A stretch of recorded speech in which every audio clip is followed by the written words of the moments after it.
안녕하세요. 오늘은 ETF 투자 지표와 그 투자 지표를 보는 방법에 대해서 소개해 드릴까 합니다. ETF 투자 지표로는 NAV, 순자산가치, 괴리율, 추적 오차율, 시장가격, 스프레드 비율이 있습니다. 일단 제가 일반적인 이론적 내용들을 이렇게 적어놨지만 제가 간단하게 설명을 드리도록 하겠습니다. 순자산가치란 시가총액을 주식수로 나눈 값입니다. 네이버 금융에 있는 KB스타 미국 나스닥 100의 정보창입니다. KB스타 미국 나스닥 100의 시가총액은 528억이며 상장 주식수는 470만 주입니다. 528억을 상장 주식수 470만 주로 나누면 11,234입니다. 이제 ETF 가격을 보도록 하겠습니다. 보시면 11,235원입니다. 지금 시가총액을 상장 주식수로 나눈 것과 ETF 가격이 거의 같음을 알 수 있습니다. ETF 순자산가치 NAV는 간단하게 시가총액을 발행 주식수로 나눠서 결정된다고 설명을 드렸습니다. 그럼 ETF 초기 가격은 ETF 운영사가 투자한 원본 금액, 신탁 원본액을 역시 발행 주식수로 나눠서 결정을 합니다.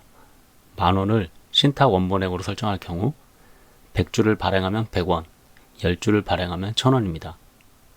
이런 식으로 발행 주식수로 처음 가격을 결정하고 원본 금액의 자산 설정은 기초주수에 따라 자사를 매입해서 설정을 합니다. 기초주수가 예로 삼성전자 40%, LG전자 30%, 현대자동차 30%로 구성되어 있을 경우 만원에 40%, 만원에 30%, 만원에 30%를 각각 매입을 합니다. 기초주수에 따라서 종목들을 매입을 하고 그 종목들이 삼성전자가 30% 상승하고 LG전자가 10% 하락하고 현대자동차가 20% 상승했을 경우 삼성전자 매수액 4,000원, LG전자 매수액 3,000원, 현대자동차 매수액 3,000원의 각각의 등락폭을 계산을 해서 그 계산에 맞춰서 ETF 자산을 계산하면 초기 만원이었던 신탁 원본액이 15% 상승해서 11,500원이 됐음을 알 수 있습니다. 순자산가치가 종목들의 등락에 따라서 증가를 했고 이 순자산가치의 변화는 신탁 원본액 초기 발행했을 때의 100주로 발행했을 때 100원이었다면 이제 운영을 통해서 종목들의 등락을 계산을 해서 순자산가치가 이제 115원으로 증가를 했습니다. 간단하게 이제 순자산가치와 ETF 초기 가격 결정, 그 다음에 종목 구성을 해서 등락에 따라서 순자산가치가 어떻게 변하는지에 대해서 설명을 해드렸습니다. ETF 가격은 NAV, 순자산가치에서 결정이 되지만 이는 이론적 가치입니다. 실제로는 ETF 운용 수수료나 또는 시장의 변동성, 과매수, 과매도 등 여러 요소들에 의해서 형성이 되며 이를 시장 가격이라고 합니다. 시장 가격을 순자산가치와 비슷하게 맞추는 게 운영사들의 역할입니다. 시장 가격이 순자산가치보다 낮게 평가된다면 매도를 하실 때 손해를 볼 수 있습니다. 다만 매수를 하실 때는 시장 가격이 순자산가치보다 낮게 형성이 됐을 때는 이득이 될 수도 있습니다. 매수와 매도의 포지션에 따라서 시장 가격과 순자산가치의 차이에 소득도 될 수 있고 손해도 볼 수 있습니다. 다만 그 시점이 갑자기 닥칠 수 있기 때문에 투자자님들은 대체로 순자산가치와 시장 가격이 거의 같게 움직이는 것을 바랍니다. 이 시장 가치와 순자산가치의 차이를 나타내는 지표가 바로 괴리율입니다. 괴리율은 플러스 마이너스 퍼센트로 표시가 됩니다. 플러스로 높은 퍼센트를 보일 경우에는 시장 가격이 순자산가치보다 높게 평가됐다는 거며 마이너스로 높게 표시됐을 경우에는 시장 가격이 순자산가치보다 낮게 평가됐다는 겁니다. 추적 오차율은 순자산가치와 지수와의 차이입니다. ETF는 추종 지수에 따라서 종목들을 구성하고 그 종목들의 등락에 따라서 NAV가 결정됩니다. 그 추종하는 종목들을 구성하는 지수와 NAV, 순자산가치가 얼마나 차이가 없는지를 나타내는 겁니다. 추적 오차율이 작을수록 ETF는 지수에 맞게 잘 움직이고 있다는 뜻이 됩니다. 스프레드 비율은 매도와 매수 후 호가 갭 차이입니다. 국내 ETF는 호가 단위가 5원으로 움직이기 때문에 호가 창이 매수와 매도 후 갭이 5원씩 움직이면 좋은 겁니다. 5원에서 벌어질수록 스프레드 비율이 올라가게 됩니다. ETF 주문 종합을 누르면 ETF 현재가 정보를 통해서 INAV, 괴리율, 추적 오차율을 보실 수 있습니다. 초단위의 실시간은 아니며 약간의 지금 딜레이가 있습니다. INAV는 실시간 순자산가치입니다.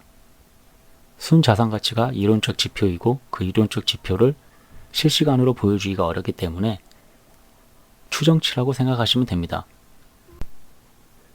지금 보시는 종목은 킨덱스 미국 나스닥 100입니다. 킨덱스 미국 나스닥 100의 실시간 순자산가치는 11,561원이며 괴리율은 0.19, 추적 오차율은 0.17이며 시장 가격은 11,540원입니다. 순자산가치보다 시장 가격이 낮게 형성되었으며 따라서 괴리율이 마이너스로 지금 하락해 있습니다. 종목을 바꿔서 타이거 차이나 항생탱크를 보도록 하겠습니다. 실시간 순자산가치는 12,810원이며 시장 가격은 12,840원입니다. 순자산가치보다 시장 가격이 높게 형성되어 있어서 괴리율이 좀 플러스로 올라가 있습니다. 추적 오차율은 0.29로 타이거 나스닥 100보다 지수와 순자산가치 간의 차이가 조금 있는 편입니다.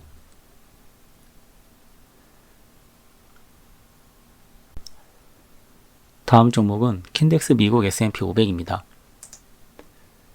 실시간 순자산가치는 1,966원이며 시장 가격은 1,955원으로 순자산가치에 비해 시장 가격이 낮기 때문에 괴리율은 지금 마이너스로 표시되고 있습니다. 추적 오차율은 0.21입니다. 괴리율과 추적 오차율이 0에 가까울수록 운영을 잘하고 있다고 생각하시면 됩니다. 지금 미국 나스닥 100과 항생테크, S&P 500을 봤습니다. 괴리율도 추적 오차율도 나름 준수한 편입니다. 운영사들이 최대한 0에 가깝게 운영을 한다고 하지만 여러가지 요인에 인해서 괴리율과 추적 오차율이 벌어질 수밖에 없습니다. 이번에 볼 상품은 미국 나스닥 100 항생탱크 S&P 500보다 괴리율과 추적 오차율이 큰 상품입니다. 실시간 순자산가치에 비해서 시장가가 높게 형성이 되어 있기 때문에 전에 본 세 상품에 비해서 괴리율과 추적 오차율이 높게 형성이 되어 있습니다. 스프레드 비율은 매도와 매수 후 호가갭 차이입니다. 국내 ETF는 5원 단위로 거래가 되며 최소 단위는 5원입니다. 따라서 5원 단위로 호가갭이 유지가 돼야 매수와 매도를 하실 때 빨리 체결이 되고 원하는 가격에 체결이 됩니다. 20-30원으로 벌어지게 되면 호가의 차이로 인해서 손해를 보실 수도 있고 빠른 체결이 안 될 수도 있습니다.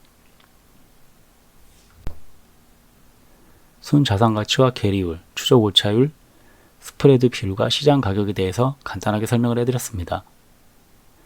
괴리율과 추적 오차율이 0에 가까울수록 좋으며 여러 요인들에 의해서 0에 가깝기는 어렵습니다. 따라서 어느 정도 용인된 선에서 거래를 하셔야 될지 한번 판단을 하셔서 거래를 해보시는 게 좋을 것 같습니다. 감사합니다.